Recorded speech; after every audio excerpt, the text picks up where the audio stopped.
ഹിന്ദു വിരുദ്ധരെന്ന ബി.ജെ.പിയുടെ വിളിക്ക് ക്ഷേത്ര പൂജാരിമാർക്ക് ഓണറേറിയം പ്രഖ്യാപിച്ച് എ.എ.പി. മറുപടി നൽകിയതാണ്. എന്നാൽ ആക്ഷേപം പിന്നെയും കടുപ്പിച്ചപ്പോൾ ക്ഷേത്രങ്ങൾ പൊളിക്കാൻ ലഫ്റ്റനന്റ് ഗവർണർ വി.കെ. സക്സേന എടുത്ത തീരുമാനം എ.എ.പി. പൊടിതട്ടിയെടുത്തു. അവയെല്ലാം ജനങ്ങൾ പ്രാർത്ഥനയ്ക്കെത്തുന്ന ഇടങ്ങളാണ്. ലക്ഷക്കണക്കിന് പേരുടെ വിശ്വാസത്തെ തകർത്തെറിയരുത് എന്ന് മുഖ്യമന്ത്രി അതിഷി കേന്ദ്ര സർക്കാരിനോട് അഭ്യർത്ഥിക്കുകയും ചെയ്തു. ഒരു കൈകൊണ്ട് ഹിന്ദുയിസത്തെ സംരക്ഷിക്കുമെന്ന് പറയുന്ന ബി.ജെ.പി.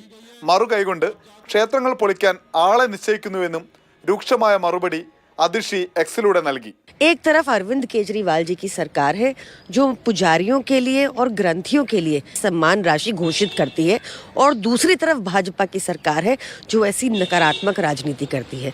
പിന്നാലെ വാർത്താ സമ്മേളനം വിളിച്ച ബി.ജെ.പി. എം.പി. സുധാംശു ത്രിവേദി കേജ്രിവാളിനോട് ഭരണത്തെക്കുറിച്ച് ചോദിച്ചു.